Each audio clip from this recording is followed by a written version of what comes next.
एक छोटे से कस्बे में राम प्रसाद जी रहते थे।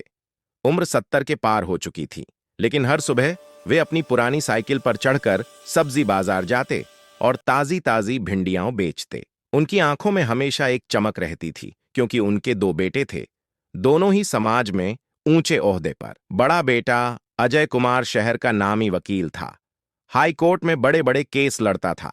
छोटा बेटा विजय कुमार उसी जिले का एसपी, सुपरिंटेंडेंट ऑफ पुलिस था। राम प्रसाद जी को जब भी कोई पूछता, बाबूजी आपके बेटे क्या करते हैं, तो वे हंसते हुए कहते, एक कानून की किताब से न्याय दिलाता है, दूसरा कानून की वर्दी से।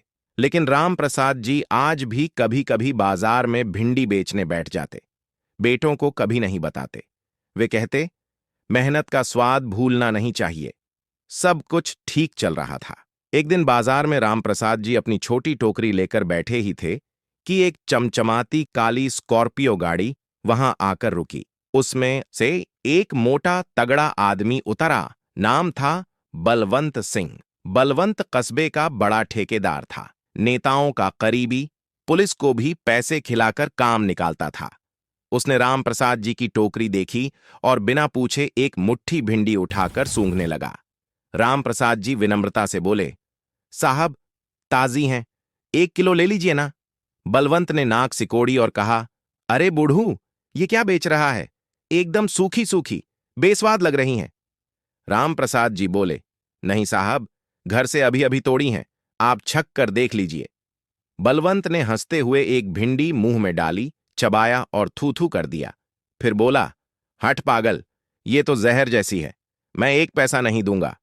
राम प्रसाद जी ने हाथ जोड़कर कहा, साहब मेहनत की कमाई है, कुछ तो दे दीजिए। ये सुनते ही बलवंत का गुस्सा भड़क गया। उसने झुककर पूरी टोकरी उठाई और जोर से सड़क पर पटक दी। सारी भिंडियां इधर उधर बिखर गईं, कुछ गाड़ियों के नीचे कुचल गईं, कुछ नाली में गिर गईं। राम प्रसाद जी स्तब्ध रह गए। उनकी आंखों में आंसू आ गए। आसपास भीड़ जमा हो गई, लेकिन कोई बोलने की हिम्मत नहीं कर रहा था। बलवंत अपनी स्कॉर्पियो में बैठा और हंसता हुआ चला गया। भीड़ में एक लड़की खड़ी थी, नाम था नेहा। वो कॉलेज स्टूडेंट थी और राम प्रसाद जी को बचपन से जानती थी। वे उसे हमेशा मुफ्त में सब्जी दे देते थे। नेहा का खून खौल गया। उसने अपना मोबाइल निकाला और पूरा वाकया रिकॉर्ड कर लिया। वीडियो खत्म करते ही उसने सोचा, राम प्रसाद अंकल के बड़े बेटे अजय सर तो बड़े वकील हैं। उसने नेट पर सर्च किया और किसी तरह अजय कुमार का ऑफिशियल नंबर ढूंढ निकाला। वीडियो भेजा और मैसेज लिखा, अजय सर, देखिए आज बाजार में आपके पिताजी के साथ क्या हुआ। उसी वक्त हाई कोर्ट में अजय कुमार एक बड़े केस की सुनवाई के बाद ब्रेक पर थे। फोन पर मैसेज आया। वीडियो देखते ही उनके हाथ कांप गए। उनके पिता, जिन्होंने दिन रात मेहनत करके उन्हें पढ़ाया, आज सड़क पर अपमानित हो रहे थे। गुस्से से उनका चेहरा लाल हो गया। उन्होंने तुरंत वीडियो अपने छोटे भाई विजय को फॉरवर्ड किया और फोन लगाया। विजय उस वक्त थाने में एक मीटिंग चला रहे थे। भाई का फोन देखकर बाहर आए। वीडियो देखा तो उनकी वर्दी में छुपा बेटा जाग उठा। बोले, भैया मैं अभी निकलता हूं, उस बलवंत को नहीं छोड़ूंगा। अजय ने कहा, रुक विजय, तू पुलिस वाला है, अगर तू सीधे एक्शन लेगा तो लोग कहेंगे पद का दुरुपयोग। ये मेरा क्षेत्र है, मैं कानून के रास्ते सुलझाऊंगा। विजय बोले, ठीक है भैया, लेकिन उसे ऐसी सजा मिले कि जिंदगी भर याद रहे। अजय ने फोन काटा और अपने सबसे भरोसेमंद जूनियर वकील को बुलाया। बोले, एक प्लान बनाना है, बलवंत सिंह को सबक सिखाना है, लेकिन कानून के दायरे में। अगले दिन अजय साधारण कपड़ों में कुर्ता पायजामा पहनकर बलवंत सिंह के बड़े से ऑफिस में घुस गए। वहां बलवंत अपने गुर्गों के साथ बैठा चाय पी रहा था। अजय ने विनम्रता से कहा, सर, मुझे आपसे एक केस के बारे में बात करनी है। मैं एक गरीब आदमी हूं, मेरे साथ धोखा हुआ है। बलवंत ने ऊपर से नीचे देखा और हंसा। बोल क्या हुआ? अजय बोले, कल बाजार में मेरे पिताजी सब्जी बेच रहे थे, आपने उनकी टोकरी फेंक दी। मैं उसी बूढ़े का बेटा हूं, मुझे न्याय चाहिए। बलवंत और उसके गुर्गे जोर से हंस पड़े। अरे वो बूढ़ू, हां याद आया, तो तू उसका बेटा है? भाग यहां से, वरना तेरी भी टोकरी फेंक दूंगा। अजय ने शांत स्वर में कहा, सर, मैं कोर्ट में केस करूंगा, आपसे मुआवजा मांगूंगा, मानहानि, संपत्ति नुकसान और भावनात्मक क्षति का।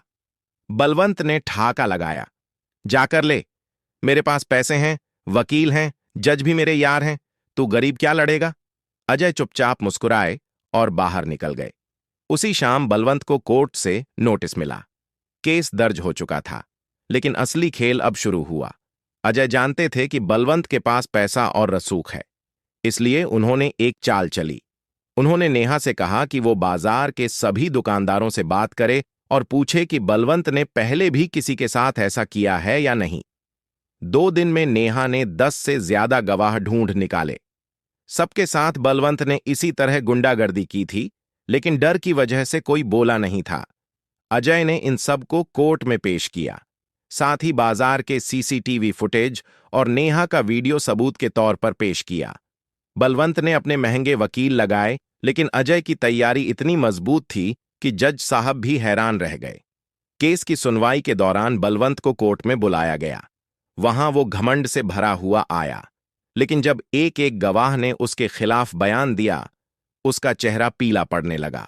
अजय ने आखिरी दलील में कहा, मिलॉर्ड, ये व्यक्ति सोचता है कि पैसा और रसूख से वो कुछ भी कर सकता है, लेकिन कानून अमीर गरीब नहीं देखता। मेरे पिताजी एक साधारण सब्जी वाले हैं, लेकिन उनकी इज्जत अनमोल है। जज ने फैसला सुनाया, बलवंत सिंह को मानहानि और संपत्ति नुकसान के लिए 5 लाख रुपए मुआवजा देना होगा, साथ ही सार्वजनिक माफी मांगनी होगी और सबसे बड़ी सजा 3 महीने की जेल, क्योंकि उसने पहले भी कई बार इसी तरह की गुंडागर्दी की थी और पुराने केस भी खुल गए। कोर्ट रूम में सन्नाटा छा गया। बलवंत के पैर कांपने लगे। उसने हाथ जोड़कर माफी मांगी, लेकिन जज नहीं माने। उसे हथकड़ी लगाकर ले जाया गया। उसी शाम राम प्रसाद जी घर पर बैठे थे। अजय और विजय दोनों उनके पास आए। विजय बोले, पापा, अब आपको बाजार जाने की जरूरत नहीं। राम प्रसाद जी हंसे और बोले, बेटा, मेहनत छोड़ना नहीं चाहिए, लेकिन अब मैं सिर्फ अपने बगीचे की सब्जी खाऊंगा। अगले दिन अखबारों में हेडलाइन थी, ठेकेदार की गुंडागर्दी पर लगा अंकुश, वकील बेटे ने पिता को दिलाया न्याय। बलवंत जेल में था और उसका सारा रसूख खत्म हो चुका था। लोग कहते थे कि कानून सच में अंधा होता है, लेकिन सही हाथों में हो तो बहुत ताकतवर भी। तो दोस्तों, ये कहानी केवल मनोरंजन और शिक्षा के लिए है। सभी पात्र और घटनाएं काल्पनिक हैं, किसी वास्तविक व्यक्ति या घटना से कोई संबंध नहीं। अगर आपको ये कहानी पसंद आई तो सोचिए कि कानून और मेहनत की इज्जत कितनी बड़ी चीज है। कमेंट में बताइए कि आपको अजय का कौन सा कदम सबसे स्मार्ट लगा। धन्यवाद।